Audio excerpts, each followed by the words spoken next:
سورہ نور سورت نمبر 24۔ شروع کرتا ہوں اللہ تعالیٰ کے نام سے جو بڑا مہربان نہایت رحم والا ہے۔ یہ ہے وہ سورت جو ہم نے نازل فرمائی ہے اور مقرر کر دی ہے، اور جس میں ہم نے کھلی آیتیں اتاری ہیں تاکہ تم یاد رکھو۔ زناکار عورت و مرد میں سے ہر ایک کو 100 کوڑے لگاؤ۔ ان پر اللہ کی شریعت کی حد جاری کرتے ہوئے تمہیں ہرگز ترس نہ کھانا چاہیے۔ اگر تمہیں اللہ پر اور قیامت کے دن پر ایمان ہو، ان کی سزا کے وقت مسلمانوں کی ایک جماعت موجود ہونی چاہیے۔ زانی مرد بجز زانیہ یا مشرکہ عورت کے اور سے نکاح نہیں کرتا، اور زناکار عورت بھی بجز زانی یا مشرک مرد کے اور نکاح نہیں کرتی، اور ایمان والوں پر یہ حرام کر دیا گیا۔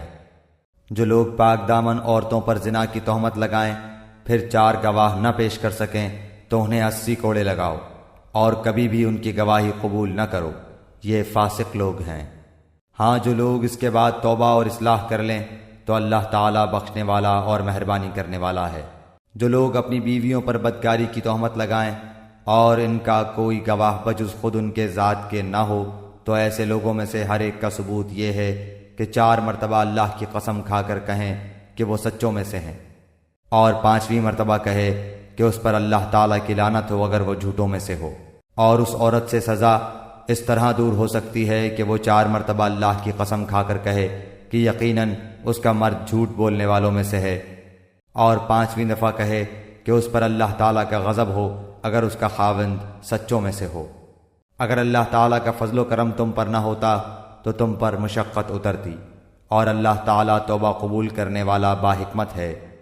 جو لوگ یہ بہت بڑا بہتان باندھ لائے ہیں یہ بھی تم میں سے ہی ایک گروہ ہے۔ تم اسے اپنے لیے برا نہ سمجھو، بلکہ یہ تو تمہارے حق میں بہتر ہے۔ ہاں، ان میں سے ہر ایک شخص پر اتنا گناہ ہے جتنا اس نے کمایا ہے، اور ان میں سے جس نے اس کے بہت بڑے حصے کو سر انجام دیا ہے اس کے لیے عذاب بھی بہت ہی بڑا ہے۔ اسے سنتے ہی مومن مردوں عورتوں نے اپنے حق میں نیک گمانی کیوں نہ کی، اور کیوں نہ کہہ دیا کہ یہ تو کھلم کھلا صریح بہتان ہے۔ وہ اس پر 4 گواہ کیوں نہ لائے، اور جب گواہ نہیں لائے تو یہ بہتان باز لوگ یقیناً اللہ کے نزدیک محض جھوٹے ہیں۔ اگر اللہ تعالیٰ کا فضل و کرم تم پر دنیا اور آخرت میں نہ ہوتا تو یقیناً تم نے جس بات کے چرچے شروع کر رکھے تھے اس بارے میں تمہیں بہت بڑا عذاب پہنچتا، جبکہ تم اسے اپنی زبانوں سے نقل در نقل کرنے لگے اور اپنے منہ سے وہ بات نکالنے لگے جس کی تمہیں مطلق خبر نہ تھی، گو تم اسے ہلکی بات سمجھتے رہے، لیکن اللہ تعالیٰ کے نزدیک وہ بہت بڑی بات تھی۔ تم نے ایسی بات کو سنتے ہی کیوں نہ کہہ دیا کہ ہمیں ایسی بات منہ سے نکالنی بھی لائق نہیں۔ یا اللہ، تو پاک ہے، یہ تو بہت بڑا بہتان ہے اور تہمت ہے۔ اللہ تعالیٰ تمہیں نصیحت کرتا ہے کہ پھر کبھی بھی ایسا کام نہ کرنا اگر تم سچے مومن ہو۔ اللہ تعالیٰ تمہارے سامنے اپنی آیتیں بیان فرما رہا ہے، اور اللہ تعالیٰ علم و حکمت والا ہے۔ جو لوگ مسلمانوں میں بے حیائی پھیلانے کے آرزومند رہتے ہیں ان کے لیے دنیا اور آخرت میں دردناک عذاب ہے۔ اللہ سب کچھ جانتا ہے اور تم کچھ بھی نہیں جانتے۔ اگر تم پر اللہ تعالیٰ کا فضل اور اس کی رحمت نہ ہوتی، اور یہ بھی کہ اللہ تعالیٰ بڑی شفقت رکھنے والا مہربان ہے، تو تم پر عذاب اتر جاتا۔ ایمان والو، شیطان کے قدم بقدم نہ چلو۔ جو شخص شیطانی قدموں کی پیروی کرے تو وہ تو بے حیائی اور برے کاموں کا ہی حکم کرے گا۔ اور اگر اللہ تعالیٰ کا فضل و کرم تم پر نہ ہوتا تو تم میں سے کوئی بھی کبھی بھی پاک صاف نہ ہوتا، لیکن اللہ تعالیٰ جسے پاک کرنا چاہے کر دیتا ہے، اور اللہ سب سننے والا سب جاننے والا ہے۔ تم میں سے جو بزرگی اور کشادگی والے ہیں انہیں اپنے قرابت داروں اور مسکینوں اور مہاجروں کو فی سبیل اللہ دینے سے قسم نہ کھا لینی چاہیے، بلکہ معاف کر دینا اور درگزر کر لینا چاہیے۔ کیا تم نہیں چاہتے کہ اللہ تعالیٰ تمہارے قصور معاف فرما دے؟ اللہ قصوروں کو معاف فرمانے والا مہربان ہے۔ جو لوگ پاک دامن بھولی بھالی با ایمان عورتوں پر تہمت لگاتے ہیں وہ دنیا و آخرت میں ملعون ہیں، اور ان کے لیے بڑا بھاری عذاب ہے، جبکہ ان کے مقابلے میں ان کی زبانیں اور ان کے ہاتھ پاؤں ان کے اعمال کی گواہی دیں گے۔ اس دن اللہ تعالیٰ انہیں پورا پورا بدلہ حق و انصاف کے ساتھ دے گا، اور وہ جان لیں گے کہ اللہ تعالیٰ ہی حق ہے اور وہی ظاہر کرنے والا ہے۔ خبیث عورتیں خبیث مردوں کے لائق ہیں، اور خبیث مرد خبیث عورتوں کے لائق ہیں، اور پاک عورتیں پاک مردوں کے لائق ہیں، اور پاک مرد پاک عورتوں کے لائق ہیں۔ ایسے پاک لوگوں کے متعلق جو کچھ بکواس بہتان باز کر رہے ہیں وہ ان سے بالکل بری ہیں، ان کے لیے بخشش ہے اور عزت والی روزی۔ اے ایمان والو، اپنے گھروں کے سوا اور گھروں میں نہ جاؤ جب تک کہ اجازت نہ لے لو، اور وہاں کے رہنے والوں کو سلام نہ کر لو، یہی تمہارے لیے سراسر بہتر ہے تاکہ تم نصیحت حاصل کرو۔ اگر وہاں تمہیں کوئی بھی نہ مل سکے تو پھر اجازت ملے بغیر اندر نہ جاؤ، اور اگر تم سے لوٹ جانے کو کہا جائے تو تم لوٹ ہی جاؤ، یہی بات تمہارے لیے پاکیزہ ہے۔ جو کچھ تم کر رہے ہو اللہ تعالیٰ خوب جانتا ہے۔ ہاں، غیر آباد گھروں میں جہاں تمہارا کوئی فائدہ یا اسباب ہو جانے میں تم پر کوئی گناہ نہیں۔ تم جو کچھ بھی ظاہر کرتے ہو اور جو چھپاتے ہو اللہ تعالیٰ سب کچھ جانتا ہے۔ مسلمان مردوں سے کہو کہ اپنی نگاہیں نیچی رکھیں اور اپنی شرمگاہوں کی حفاظت رکھیں، یہی ان کے لیے پاکیزگی ہے۔ لوگ جو کچھ کریں اللہ تعالیٰ سب سے خبردار رہے۔ مسلمان عورتوں سے کہو کہ وہ بھی اپنی نگاہیں نیچی رکھیں اور اپنی عصمت میں فرق نہ آنے دیں، اور اپنی زینت کو ظاہر نہ کریں سوائے اس کے جو ظاہر ہے، اور اپنے گریبانوں پر اپنی اوڑھنیاں ڈالے رہیں، اور اپنی آرائش کو کسی کے سامنے ظاہر نہ کریں سوائے اپنے خاوندوں کے، یا اپنے والد کے، یا اپنے خسر کے، یا اپنے لڑکوں کے، یا اپنے خاوند کے لڑکوں کے، یا اپنے بھائیوں کے، یا اپنے بھتیجوں کے، یا اپنے بھانجوں کے، یا اپنے میل جول کی عورتوں کے، یا غلاموں کے، یا ایسے نوکر چاکر مردوں کے جو شہوت والے نہ ہوں، یا ایسے بچوں کے جو عورتوں کے پردے کی باتوں سے مطلع نہیں، اور اس طرح زور زور سے پاؤں مار کر نہ چلیں کہ ان کی پوشیدہ زینت معلوم ہو جائے۔ اے مسلمانوں، تم سب کے سب اللہ کی جناب میں توبہ کرو تاکہ تم نجات پاؤ۔ تم میں سے جو مرد عورت بے نکاح کے ہوں ان کا نکاح کر دو، اور اپنے نیک بخت غلام اور لونڈیوں کا بھی۔ اگر وہ مفلس بھی ہوں گے تو اللہ تعالیٰ انہیں اپنے فضل سے غنی بنا دے گا۔ اللہ تعالیٰ کشادگی والا اور علم والا ہے۔ اور ان لوگوں کو پاک دامن رہنا چاہیے جو اپنا نکاح کرنے کا مقدور نہیں رکھتے، یہاں تک کہ اللہ تعالیٰ انہیں اپنے فضل سے مالدار بنا دے۔ تمہارے غلاموں میں سے جو کوئی کچھ تمہیں دے کر آزادی کی تحریر کرانی چاہے تو تم ایسی تحریر انہیں کر دیا کرو اگر تم کو ان میں کوئی بھلائی نظر آتی ہو۔ اور اللہ نے جو مال تمہیں دے رکھا ہے اس میں سے انہیں بھی دو۔ تمہاری جو لونڈیاں پاک دامن رہنا چاہتی ہیں انہیں دنیا کی زندگی کے ایک فائدے کی غرض سے بدکاری پر مجبور نہ کرو، اور جو انہیں مجبور کر دے تو اللہ تعالیٰ ان پر جبر کے بعد بخش دینے والا اور مہربانی کرنے والا ہے۔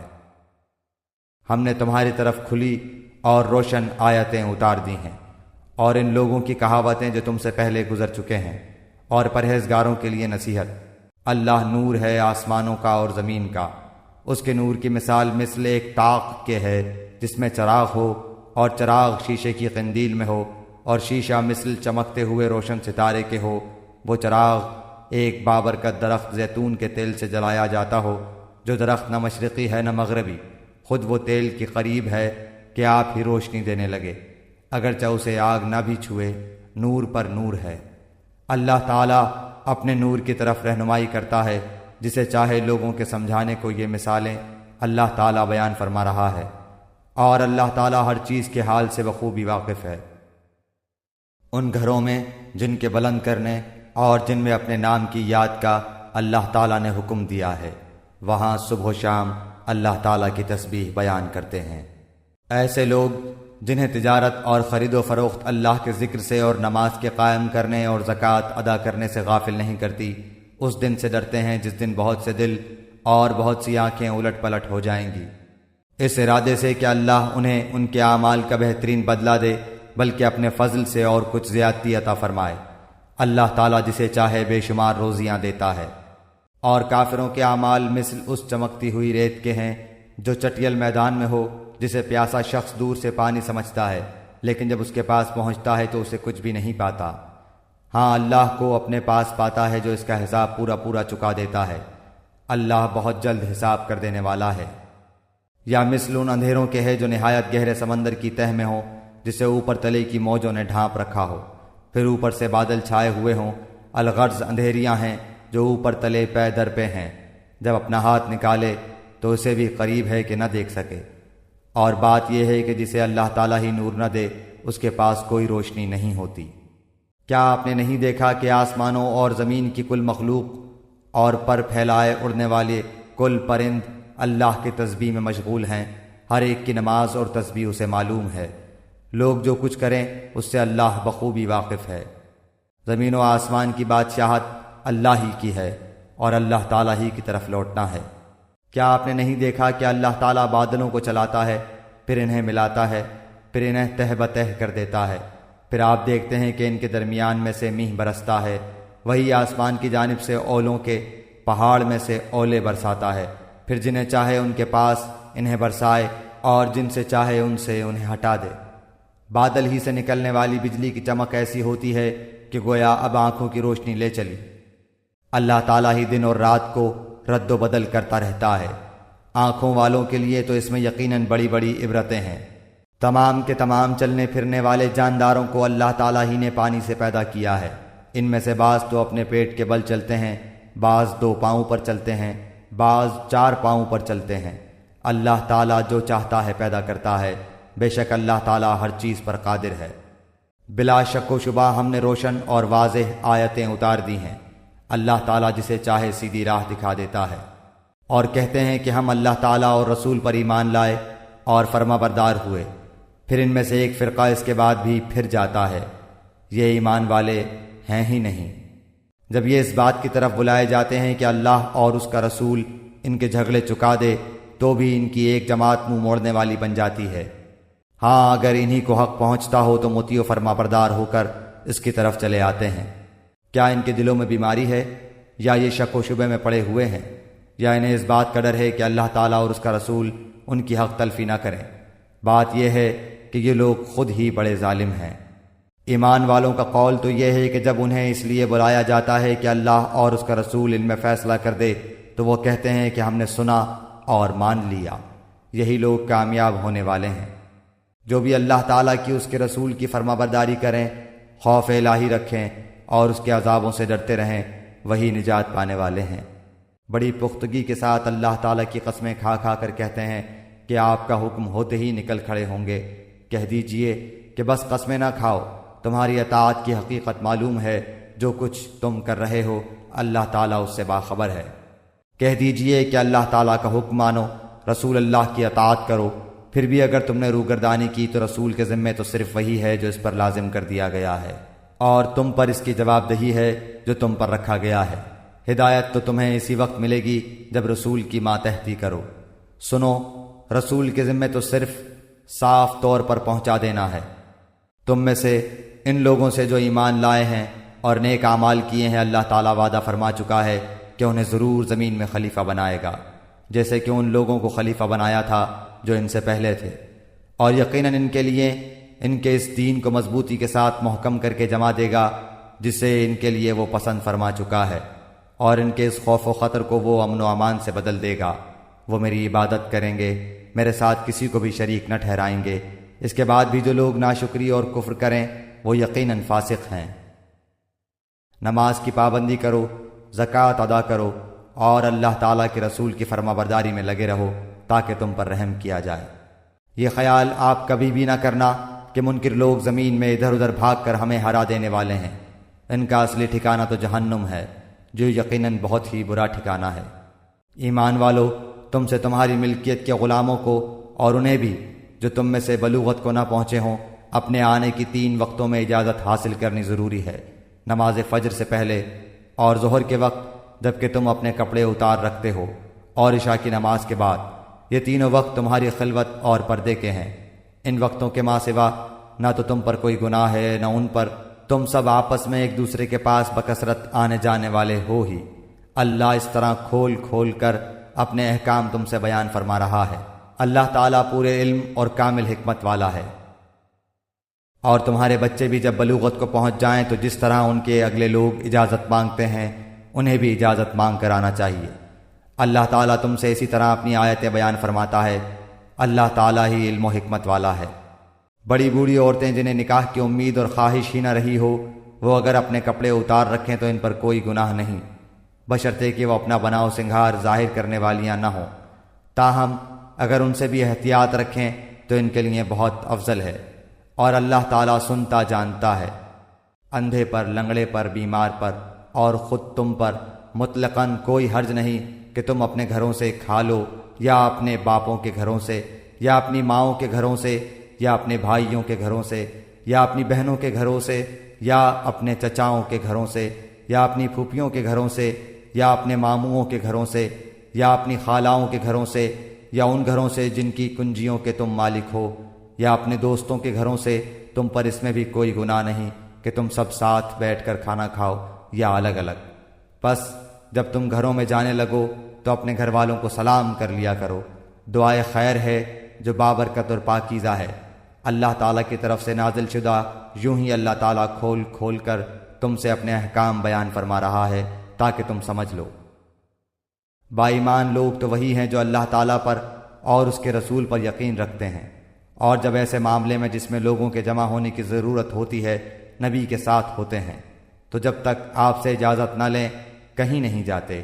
جو لوگ ایسے موقع پر آپ سے اجازت لے لیتے ہیں حقیقت میں یہی ہیں جو اللہ تعالیٰ پر اور اس کے رسول پر ایمان لا چکے ہیں۔ پس جب ایسے لوگ آپ سے اپنے کسی کام کے لیے اجازت طلب کریں تو آپ ان میں سے جسے چاہیں اجازت دے دیں، اور ان کے لیے اللہ تعالیٰ سے بخشش کی دعا مانگیں، بے شک اللہ بخشنے والا مہربان ہے۔ تم اللہ تعالیٰ کے نبی کے بلانے کو ایسا بلاوا نہ کر لو جیسا کہ آپس میں ایک دوسرے کو ہوتا ہے۔ تم میں سے انہیں اللہ خوب جانتا ہے جو نظر بچا کر چپکے سے سرک جاتے ہیں۔ سنو، جو لوگ حکم رسول کی مخالفت کرتے ہیں انہیں ڈرتے رہنا چاہیے کہ کہیں ان پر کوئی زبردست آفت نہ آ پڑے یا انہیں دردناک عذاب نہ پہنچے۔ آگاہ ہو جاؤ کہ آسمان و زمین میں جو کچھ ہے سب اللہ تعالیٰ ہی کا ہے۔ جس روش پر تم ہو وہ اسے بخوبی جانتا ہے، اور جس دن یہ سب اس کی طرف لوٹائے جائیں گے اس دن ان کو ان کے کیے سے وہ خبردار کر دے گا۔ اللہ تعالیٰ سب کچھ جاننے والا ہے۔